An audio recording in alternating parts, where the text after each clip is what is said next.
Well, next up we have a reading from Winter Neely.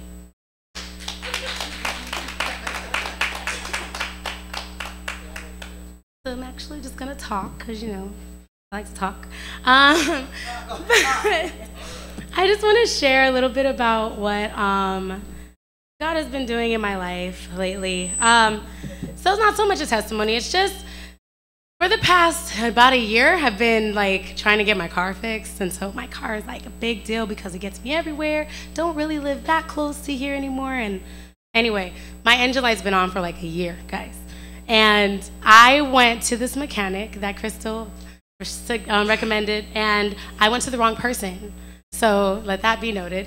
I didn't pay attention. So this guy has given me the runaround for almost a whole year. And I had not been able to get my car done. And every time I went to him, it was always, oh, I can't do it today. Oh, can you come back this day? Oh, I don't have this. I need to get this. And it was just always something. So then at some point, I just stopped going. I was like, you know what? I don't have time to keep going back to you right now. Like, I'll go back when I really need to. So December, my registration was due, and I needed a smog check, and my engine light was on, and I couldn't pay my registration because I needed the smog.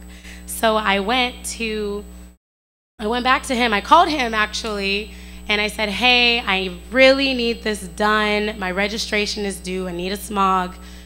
Can I come by? I wasn't able to get like a definite answer from him because, he gives me the runaround. So I just showed up. It's like right down the street.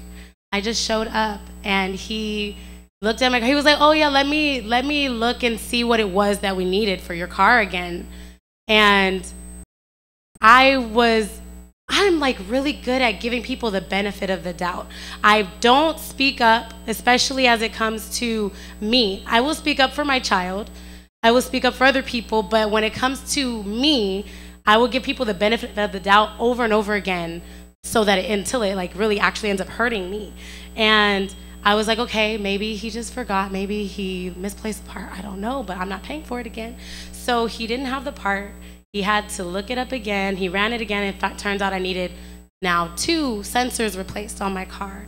So he went out. He got both parts, supposedly. He got the things that he needed, and then for 3 months, this is from the end of December, he's been getting the parts, and now he's supposed to be coming to me to get it done because I've already done the footwork. I've done everything I needed to do.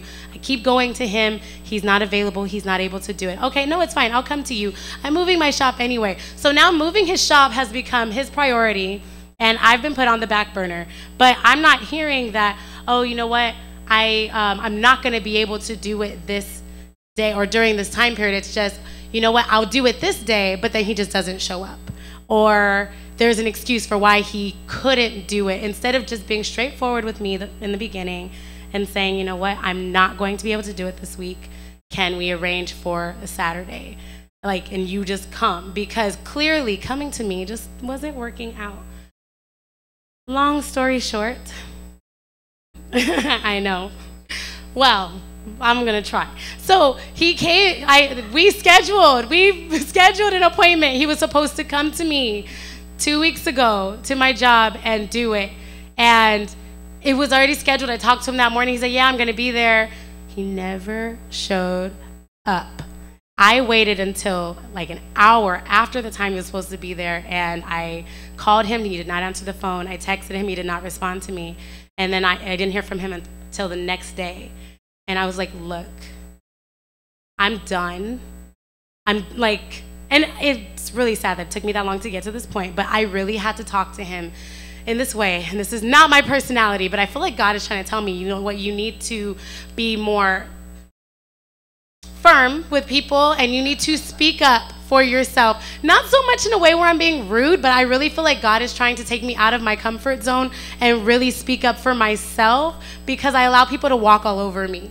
So I texted him, and he called me back and said, oh yes, hey, I'm already, like, he was supposed to be at my mom's house. So this was last week Monday. He was supposed to come to my mom's house. This is the end of my story, I promise. I left my car at my mom's house. He's